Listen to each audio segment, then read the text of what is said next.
ఓం శ్రీమాత్రే నమః. మా తమ్ముడు వాళ్ళు గృహప్రవేశం అండి, అంటే కొత్త ఇల్లు కొనుక్కున్నారు. అంటే కొత్త ఇల్లు అంటే పాతదే కొనుక్కున్నారండి. ఎందుకంటే అది ఇంట్లోని పాలు పొంగిన తర్వాత దాన్ని రెంట్కి ఇచ్చేస్తారు.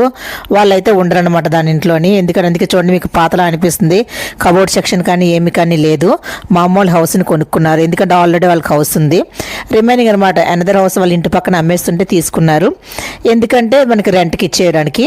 రెంట్కి ఇచ్చిన హౌస్ అయినా సరే మనం సాంప్రదాయబద్ధంగా ఇల్లు కొనుక్కున్నప్పుడు మనం గృహప్రవేశం ఎలా చేయాలంటే మన ఇల్లు అనుకున్నట్లుగా చేయాలంటే మనం దానిలో ఉన్నా ఉండకపోయినా సరే అది మన ఇల్లు కాబట్టి సాంప్రదాయబద్ధంగా చేయాలి.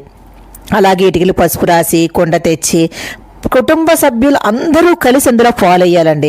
కొంతమంది పాలు పొంగించడం అంటే ఏదో అక్కడ పెట్టేసి ఆ పొంగేలా అనుకుంటారు. అలా కాదు, ప్రతి ఒక్కరు కూడా కుటుంబ సభ్యులు అందరూ కూడా ఎంతమంది అవైలబుల్గా ఉంటే అంతమంది కూడా కొద్దిగా పాలు ఆ కుండలో వేసి ఆ పాలు పొంగితే చూడండి, ఆ పాలు ఎంత బాగా పొంగుతుందో ఆ ఇల్లు అంతగా వర్ధిల్లుతుందని అర్థం అండి.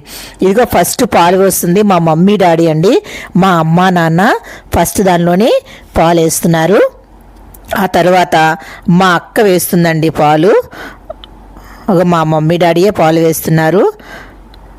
తర్వాత మా తమ్ముడు మా మరదలు, అంటే మా తమ్ముడు వాళ్ళ ఆవిడనమాట, వాళ్ళు వేస్తున్నారు. ఇగో ఇదేనండి మా తమ్ముడు. అంటే మా మమ్మీకి 2 ఆడపిల్లలు 1 బాబు అనమాట. ఇగో మా అక్క అండి. మా అక్క ఇప్పుడు పాలు వేస్తుంది. ఇప్పుడు నేనే మీ అందరికీ తెలుసు కదా, నేనన్నమాట పాలు వేస్తున్నాను. ఇదిగో నేను పాలు వేసేసి దండం కూడా పెట్టేసుకుంటున్నాను. ఇది మా పెద్ద పాప పాలు వేస్తుంది. నాకు కూడా 2 పాపలు 1 బాబు అండి. మా పెద్ద పాప వాళ్ళ పాప గగన, చెప్పాను కదా మీకు, గగన మీ అందరికీ తెలుసు. వాళ్ళిద్దరూ వేస్తున్నారు. ఆ సైడ్న blue colour, sky blue colour ఉంది కదా, అదే మా బాబు అండి.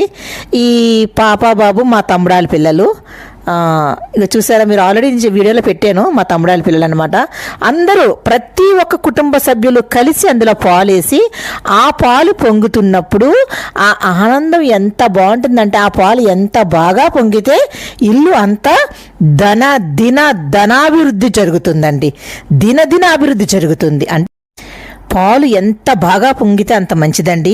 ఆ ఇల్లు అంత బాగా జరుగుతుంది, అంత శుభం చేకూరుతుందని అర్థం అనమాట. పాలు చాలా బాగా పొంగాయి. 3 సార్లు పొంగాయండి. 3 సార్లు పొంగిందాక ఉంచి ఆ తర్వాత అలాగే ఉంచేస్తామన్నమాట. కొంతమంది దానిలోనే బియ్యం వేసి పరమన్నం కూడా చేస్తారు. మేమైతే మాత్రం పాలను అలాగే ఉంచేసి ఎక్స్ట్రా మామూలుగా వేరే పరమన్నాన్ని, అంటే వేరే గదిలోని మళ్ళీ పరమన్నం వండుతాం అన్నమాట. ఈ పాలతో మాత్రం మేము పరమన్నం చేయము. ఈ పాలు కుటుంబ సభ్యులు అందరూ కలిసి సాయంత్రం తాగుతారు.